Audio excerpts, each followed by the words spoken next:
Hace un ratito hablamos sobre inteligencia artificial. A mí me toca traerles inteligencia humana generativa.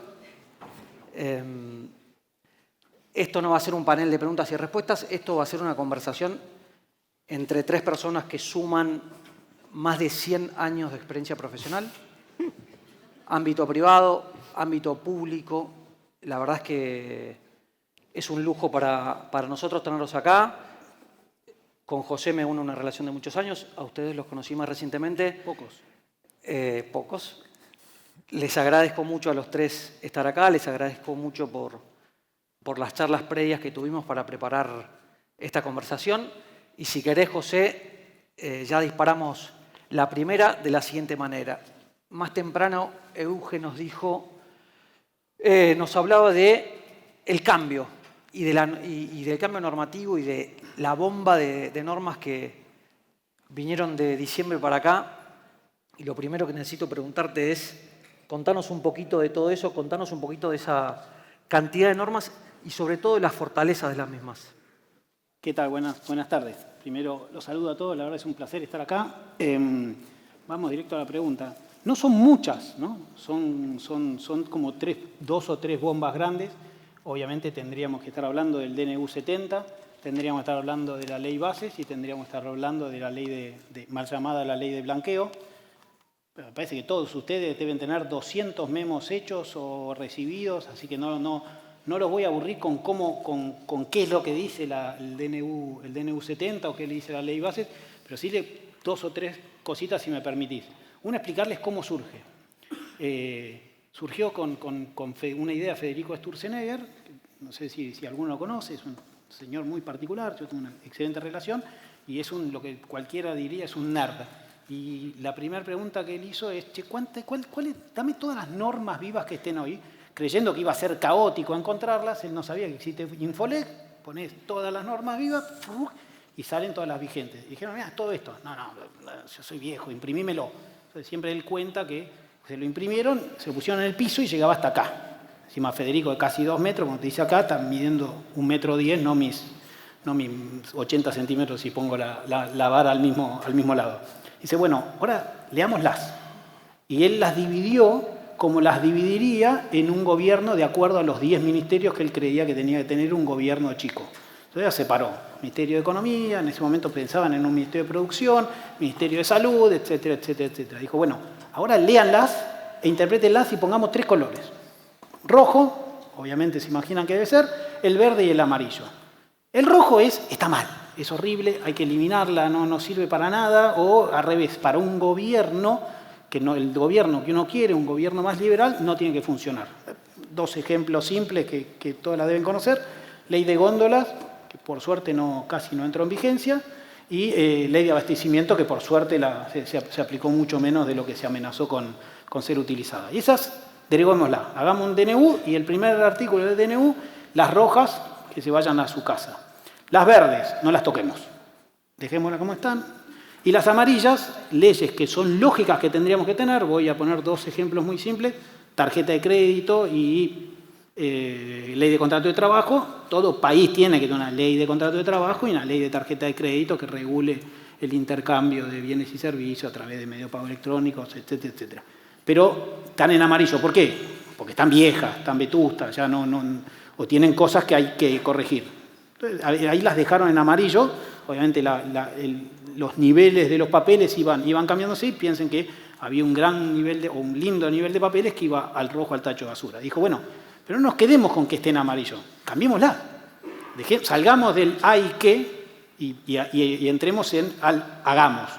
Y ahí no contrató, sino que le pidió ayuda a un grupo de abogados y economistas a que lo ayuden a modificarlas, siempre con un modelo, con un objetivo. ¿Cuál era ese objetivo? Súper simple, lo hablábamos con Nano en algún momento. ¿Vieron los hexágonos de ahora que dicen exceso de grasa, exceso de sodio, exceso de grasas trans que nadie sabe? Por lo menos yo tengo 12 años de supermercado y no tengo ni idea que es una grasa trans. Bueno, ahí tiene que haber un hexágono que diga exceso de Estado, exceso de actividad gubernamental en las actividades que hacen ustedes. El único problema es que todos los bienes y servicios del sector privado tienen ese hexágono. Hay un exceso de Estado, hay un exceso de gobierno en todas las operaciones que el sector privado quiere hacer. Entonces, con esa visión de sacar los hexágonos, saquemos los que no tenían solución iban al rojo, los que tenían en amarillo, transformémoslos en tratar de sacar que ese hexágono, si no se va, por lo menos se achique. Y así es que las fueron cambiando. Y eso es como se creó ese colectivo, digamos, que algunos nos joroban, dicen arrancaron con un colectivo y tiraron con una combi, o algunos nos joroban un poco más, nos dicen terminaron con una moto, pero terminamos con regulaciones que les quiten a ustedes y a los clientes de ustedes y a los clientes en todo sentido, digamos, ¿no? Como abogados externos e internos, les quiten ese exceso de Estado. Que no tenga que ver un secretario de comercio que les diga a ustedes cuánto pueden importar y cuándo. Es una locura, nos acostumbramos a esa locura, que venga un secretario de comercio y nos diga eso. Que no tengan que haber 200 millones de registros e igual cantidad de regulaciones. Entonces lo que fuimos fue sacando. Y hay ahí consecuencias, ¿no? Tanto en el DNU 70 como en la ley bases. Consecuencias más rápidas, consecuencias menos rápidas que bueno, mi vida está rodeada de economistas, te dicen que tiene que haber de acuerdo a la dinámica, el dinamismo que tienen algunas economías. La dinámica o el dinamismo que tiene la ley, que tienen los contratos de locación es mucho más veloz que la que tiene la ley laboral. Entonces, ¿qué es lo que vimos? Que rápidamente la oferta de alquileres aumenta la oferta, bajan los precios y hoy vos ves volando a los alquileres por debajo de la inflación. Y, sin embargo, en la ley laboral, que se hizo un montón, aunque todavía no se está viendo, tiene menos dinamismo, por lo tanto es más lógico que recién el año que viene empecemos a ver, porque tiene otro tipo de condimento y además porque tenés una millonada de expedientes judiciales laborales que todavía están vivos. Pero lo próximo debería tener hexágonos más chicos en lo que viene en derecho laboral.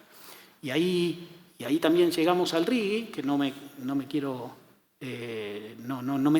meter muy adentro para armar esta conversación, pero el RIGI es eso, es ni más ni menos que eso, es un régimen especial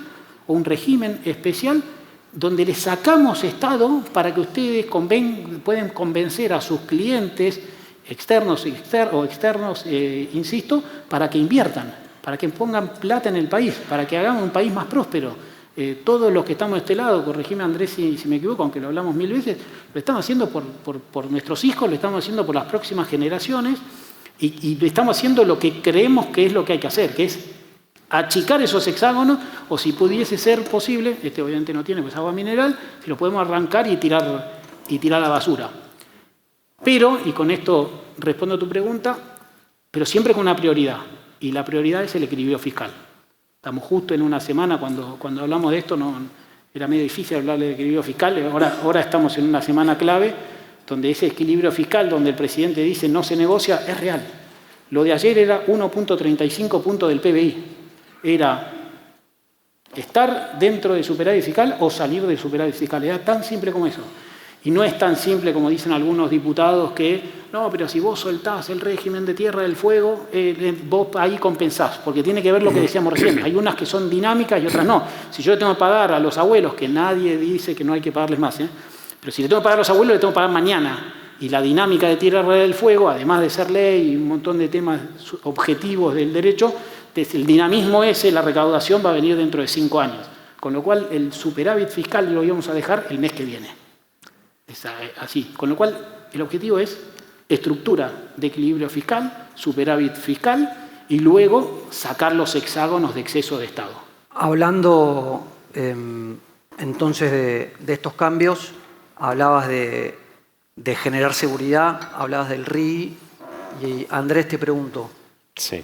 ¿Qué elementos del RIGI le darían seguridad a los inversores para invertir, teniendo en cuenta que Argentina, una vez más, está muy necesitada de inversiones externas, pero también internas, que generen empleo, que dinamicen la economía, un poco que nos saquen de este pozo? A ver, creo que este es el mundo de los abogados, es ideal porque el gobierno no desaparece, se reduce, se reorienta, pero necesita estar presente de una forma inteligente. Y el RIGI es usar el elemento o el dispositivo que ha inventado el cerebro de los abogados hace muchos años para dar previsibilidad, y es el contrato. El RIGI es básicamente un contrato. Es la voluntad del Estado manifestada en favor de fomentar la actividad económica en 8 sectores de la economía a partir de la inversión privada, ya sea producto del ahorro nacional o del ahorro extranjero. No distingue. Y lo que le importaba al gobierno y convenció al Congreso, con bastantes discusiones, fue generar confianza. Y para generar confianza optó por el dispositivo más poderoso que tenemos, que es el contrato. ¿Okay?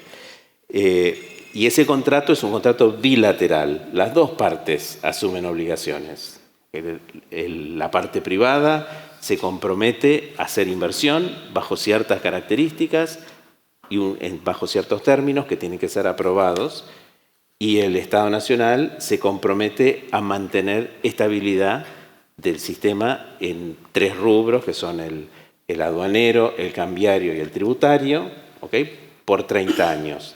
Y usan la figura más potente que tenemos los abogados, que es el contrato. El segundo elemento para darle seguridad a los inversores es que se acepta usar un contrato y se acepta que si hay diferencias acerca de lo que está pasando bajo ese contrato, esas diferencias las pueda resolver los mecanismos de arbitraje. También siempre está disponible el juez natural, la ley no puede desplazar al juez natural, pero se le da a la parte privada la posibilidad de operar o resolver las disputas, las controversias, a través de los mecanismos de arbitraje. Los mecanismos de arbitraje tienen sus ribetes complicados, pero como parte de la necesidad de generar previsibilidad, el Gobierno Nacional y el Congreso coincidieron en que poner ese instrumento en manos de los inversores era una señal relevante e importante. Y el tercer dispositivo importante que tiene el régimen del RIGI es que convalida que se trata de un contrato cuando en el decreto reglamentario se hace mención específica de cuáles son los daños que se van a reparar en caso de incumplirse el contrato o el compromiso de estabilidad por parte del Estado Nacional, que es el daño emergente, el lucro cesante y tener en cuenta la ecuación que se usó a los efectos de aprobar la operación. Ahora, todos sabemos que en el régimen contractual hay obligaciones de mitigar, hay obligaciones de tener en cuenta las circunstancias, etcétera, pero realmente es un paquete completo que usa el instrumento más poderoso que tenemos los abogados, que es el contrato, para generar seguridad. Vimos la visión pública del tema. Ignacio, te toca la visión privada y te pregunto, en tu rol ejecutivo y no por tu background legal, ¿qué necesitan las empresas para invertir en este modelo? Okay. Te voy a dar una pequeña aclaración de qué dice de mi rol de abogado y empresarial. Yo he sido abogado, he trabajado un poco en tribunales al comienzo y hace unos años nada más se me cambió el rol y pasé a ser ejecutivo de una empresa que tiene hoy por hoy el 50% del yacimiento de litio de capacidad instalada más grande de Argentina, una asociación entre una compañía junior de capitales americanos originalmente, asociado con una compañía china, con lo cual tenemos todo el lío junto en SUS, que es la provincia de Jujuy, ¿no? La geopolítica, las características de inversión, los problemas de Argentina, todo. Y con ese contexto, digamos, y al haber estado bastante metido en el tema de recursos naturales, más allá de ese origen legal, yo separaría la cuestión en dos cosas de cómo ve o cómo uno puede atraer inversiones a Argentina, probablemente mejor dicho. Uno, y como bien mencionaban, es obvio que la nueva visión que se da ahora desde el punto de vista normativo y de posición política atrae y llama la atención, y obviamente se están dando en condiciones en las cuales, después de muchos años de dificultades a los efectos de poder invertir, en particular hay un montón de razones, pero quizás la más fuerte ha sido una que todavía hoy por hoy uno hay que convivir y el RIGI tiene que atender, que son las restricciones cambiarias. De todas maneras, eso hace a los distintos momentos y atractivos que la política en Argentina ha variado con un signo rápidamente económico, ¿no? Y en recursos naturales eso pasó, ya sea en los 90 con la ley de inversiones mineras, que el rigging es, a veces lo llamo una versión aprendida de todo lo que no se respetó de la ley de inversiones mineras aplicados a otros sectores, pero que, digamos, es claro, y cualquiera lo ve, de que la atracción que tiene este cambio institucional que ha dado Argentina a efectos globales nos da otra oportunidad de llamar la atención. Ahora, ¿qué ve una empresa, insisto, qué vería yo después de años de lidiar con distintos tipos de inversores que necesitas para desarrollar y atraer inversiones en un sector, y si lo viera desde el punto de vista argentino puro, por un lado, irónicamente, hay tres cosas que nos cuesta mucho aprender, en el sentido correcto y correcto de la palabra, y al mismo tiempo aceptar en muchas ocasiones. Porque la primera que necesitas es visión. Es una visión de largo plazo. Y no hay inversión de corto que pueda generar este tipo de actividades. Y la visión de largo que implica que los cambios que se están haciendo son un puntapié inicial clarísimo e importante, es entender también las industrias en las que tengo y las vicisitudes de las industrias que dan. A mí me gusta llamar, y de nuevo, para mí es fácil hablar de eso por el tema minero, que para mí me parece, ustedes se acuerdan el libro El Cisne Negro, para mí la minería en Argentina es el cisne negro más evidente y grande del universo, que te revolotea alrededor, se te pone enfrente, te grita y igual no querés ver. No tanto porque va a salvar a la Argentina, porque no, pero sí que tiene la potencialidad de crecer exponencialmente, cosa que otros sectores que sí son digamos, los resortes tradicionales económicos de Argentina probablemente no puedan. El agro exporta 40.000 millones o 50.000 millones, es raro que pueda ir a 500.000 millones. Vaca Muerta o el gas, parecido, que multiplique por 10. La minería, con todo lo que se habla, con todo lo que hay, va para acá, para allá, exporta 2.000, 3.000 millones y Chile al lado exporta 40.000. O sea, tenés ese múltiplo, pero al día de hoy es difícil entender aún lo más básico de cómo funciona aún hoy. Después la segunda que diría para atraer esas inversiones, y de nuevo me enfoco en lo mío, es marketing. Vos tenés que ir, muchas veces hay una conceptualización de que el mundo se cierra en nosotros, y la realidad es que nosotros competimos por inversiones con todo el mundo. Cuando digo marketing no es ir a pasear por conferencias, sino entender cómo vos vas a atraer la atención de alguien que escucha a miles de personas o a miles de países decir mi lugar es el mejor. Y cómo hacer esa diferencia. Porque nosotros, a ver, yo en mi papel en Lithium Argentina, siempre estoy bregando por Argentina y siempre quiero expandir mi planta, y para mí la mejor inversión es en Argentina, independientemente de cualquier gobierno que tenga, y uno parece a veces loco y otras veces menos, pero en el fondo yo quiero que mi parte sea la que le gane a las demás, y calculo que cualquiera que labura en una multinacional está más o menos en la misma. Pero la realidad es que es uno solo frente a un montón, y arriba mío tengo un ejecutivo, un directorio y accionistas que no llego tan fácil, y ahí sí se necesita un poco de esfuerzo mancomunado en llegar a explicar por qué estas reglamentaciones que estamos haciendo son tan beneficiosas. Y en eso insisto y reconozco que la posición que ha tenido este gobierno en aproximación a las cuestiones globales ha sido de por lo menos atraer la atención, ¿no? Yo no soy ningún experto en marketing, pero lo primero es atraer la atención. Y la última, y termino con esto, que me parece que es muy importante, yo lo llamaría sentido común.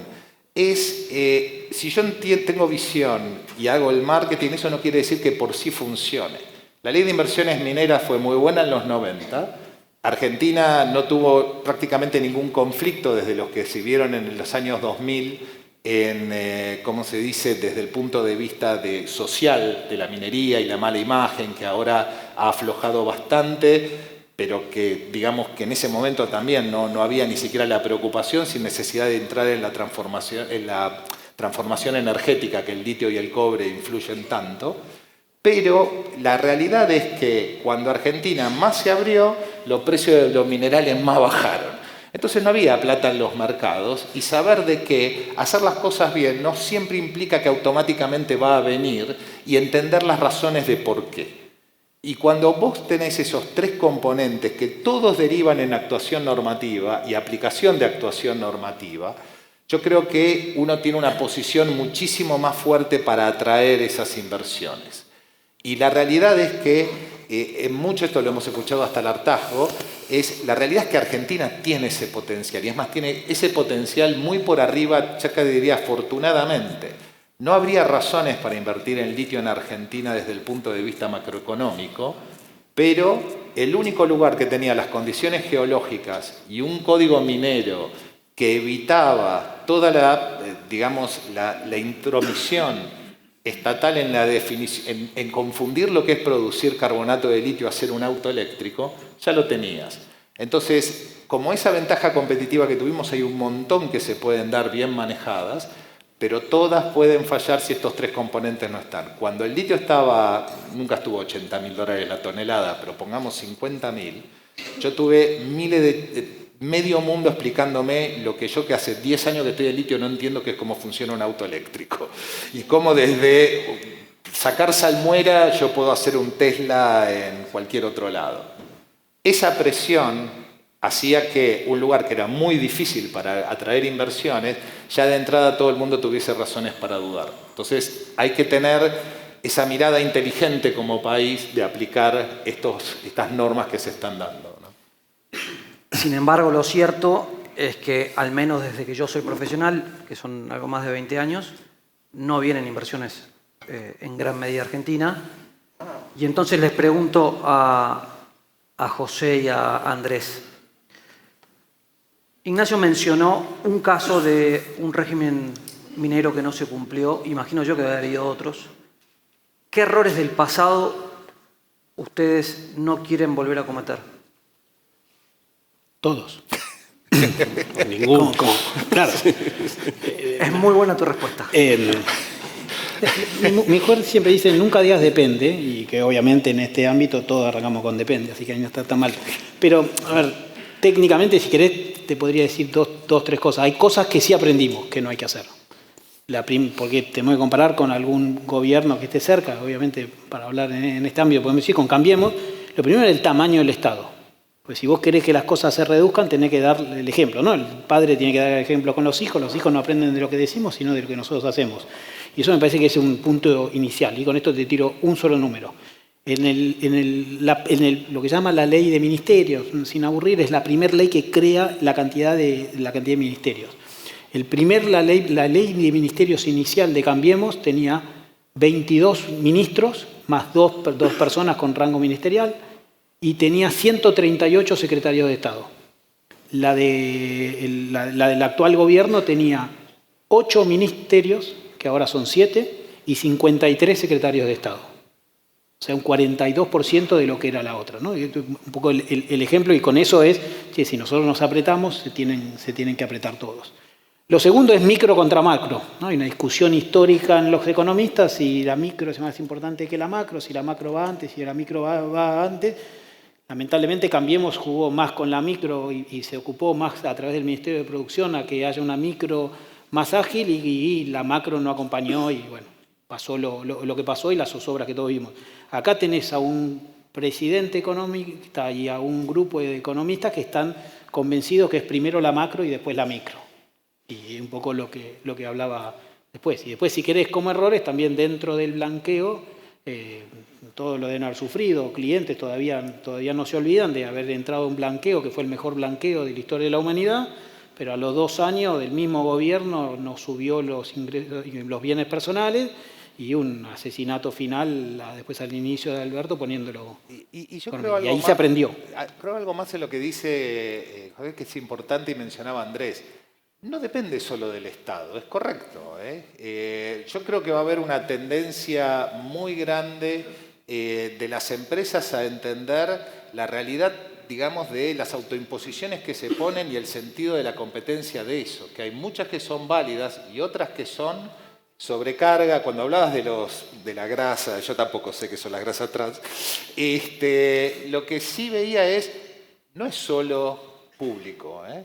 Se ha dado en las últimas décadas mucha imposición irrazonable que hoy por hoy, ante la competencia que viene de otros lugares, da como mínimo a ver la razonabilidad y sentido de cada una de esas imposiciones que pones. Y va a ser una tendencia bastante marcada en ese sentido, ¿no? Por ahí, bueno, yo he tenido la suerte o la gracia de andar por bastantes lugares y representando gobiernos, antes de pasarme al lado oscuro de la luna, ¿no? Representando gobiernos de muy distintos colores. Y la verdad es que lo que creo que los abogados, porque ahora él tiene la micro y la macro y él tiene el marketing, ¿okay? A mí me toca el sencillo trabajo de usar las leyes. Y lo que creo que nosotros tenemos una herramienta poderosísima. Nosotros somos lo que los físicos son a las ciencias naturales, los abogados somos a las ciencias sociales. Tenemos que entender los problemas y traer las soluciones. Y eso me parece que es una tarea que nos compete y a veces, quizás en el pasado más reciente o más de las últimas décadas de este país, hemos disminuido la importancia y los aportes que podemos hacer a través de forzar a las partes en un conflicto, sea el Estado, sean los particulares, a pensar en cuáles son los problemas y cuáles son las soluciones y cuáles son los posibles compromisos. Y esa es la lindísima tarea que nos toca. Y la verdad es que a lo largo de mis 30 y pico de años como profesional privado, del sector privado, tuve muchas oportunidades de hacer eso. Y me voy a permitir volver al RIGI por un minuto, porque me hice un par de puntos, me anoté un par de puntos acerca de lo bueno que está este contrato. Ese es el día 1, ¿ok? Pero el RIGI es mucho más parecido a un matrimonio que una compraventa, ¿ok? Está para durar 30 años. Solo se van a ir entendiendo las complejidades a medida que el tiempo pase y vas a necesitar terapia, ¿ok? Los intereses de las partes, que no son solo dos, no es solamente el Estado y el BPU, sino todos los que están atrás del BPU, que van a ir cambiando a medida que pasa el tiempo, también van a ir cambiando. Y también van a ir cambiando los intereses del Estado. Se ha creado un régimen de fomento que lo que procura o pretende es generar estabilidad, pero pensar que el Estado no va a actuar nunca más en esas áreas tampoco es real. Entonces, encontrar la forma de descubrir los compromisos, descubrir las posibles fórmulas de resolver las tensiones que se produzcan, la verdad es que nosotros tenemos un rol enorme por jugar. Y me parece que lo bueno de mirar al esquema normativo a través de los contratos es que nos invita a la creatividad. Los contratos están para ser creativos. Entonces, no tanto. No exageren la creatividad porque me toca formar parte del comité de RIGI. Así que me parece que, por lo menos desde mi punto de vista, creo que lo que tenemos es un espacio que se está generando de mirar a las normas, mirar los convenios. Las normas no son más que contratos sociales, básicamente es el acuerdo que la sociedad llega para enfrentar o resolver un problema en un momento determinado y que puede cambiar. Mirar eso y realmente tomarnos el trabajo como abogados de entender el problema. La norma, el contrato, la sentencia es la solución del problema, pero el problema hay que entenderlo para poder llegar a esa solución. Me parece que tenemos una muy linda oportunidad como profesión para hacer un aporte en este momento como decías, Ignacio, no es solamente el Estado, hay un montón de prácticas que se han ido distorsionando, que tenemos que ir corrigiendo, descubriendo nuevos compromisos y aportando soluciones para que se reduzca la imprevisión y se mejore nuestro rendimiento. En ese caso, y de nuevo insisto, creo que es casi una obviedad ya a esta altura que la simplificación normativa y profundizar en esa vía es a esta altura no solo necesario, y obviamente aplaudible, sino ya casi era una obviedad de síntoma trágico, ¿no? La realidad es que, de nuevo, hay una tendencia muy grande a ver más la forma que el fondo, que objetivamente es un error, porque tiene consecuencias muy graves, y cada vez esto se iba trasladando a distintas capas al punto de convertirse en imposible. Y vos mencionabas sobre el tema de qué atrae inversiones. Cuanto yo más me alejo de las circunstancias e intereses, todos son abogados, cuando cualquiera de ustedes más se aleja de las necesidades de su cliente, pueden tener todas las razones que quieran, pero saben que van a tener, tarde o temprano, van a tener problemas. Entonces, hay un sinnúmero de cuestiones que obviamente yo las mencionaba como sofisticación, pero el punto número uno es, no se podía hacer nada sin una macro que más o menos dé pautas de estabilidad mirando hacia adelante, y una simplificación normativa que, en mi opinión personal, va a tener que ir en exceso a la solamente la pública, ¿no? No, está claro. Pues yo creo que, de hecho, necesitamos más del sector privado, ¿no? Un ejemplo de estas semanas, desde hace mucho que estábamos pensando en cómo hacer más ágil lo de los registros de automotores, y la verdad que la mejor solución que surgió hace poquito, lo hablábamos un ratito ahí, fue la que no sé si vieron, que es, no hay más libre deuda. No hay más libre deuda. Ahora, yo quiero transferir mi auto, te quiero transferir a vos y te lo transfiero. Ahora, el auto puede estar lleno de deuda, puede estar lleno de deuda. ¿Cuál era un beneficio, por no decir una palabra que empieza con C, de muchas municipalidades? Dice, hacer una multa, espéralo, que en algún momento te la va a pagar. No hagas ningún esfuerzo en ir a colectar o recolectar esa multa, porque solito en algún momento todos vamos a vender el auto, y cuando lo vendés, el libre deuda, y lo buscás. Prescripta, no prescripta, es una discusión para ustedes, son abogados, que son aburridos. Entonces, ahí esperaban los municipios. Y ahora lo que hicimos es, no hay más libre deuda. Al no armar más libre deuda, yo voy a venderte el auto, vamos a tener igual, y ahí no vamos a llegar. Hay una multa de La Rioja. Yo no fui nunca a La Rioja. ¿Cómo tengo una multa de La Rioja y tiene 7 años? Listo, esa sale afuera.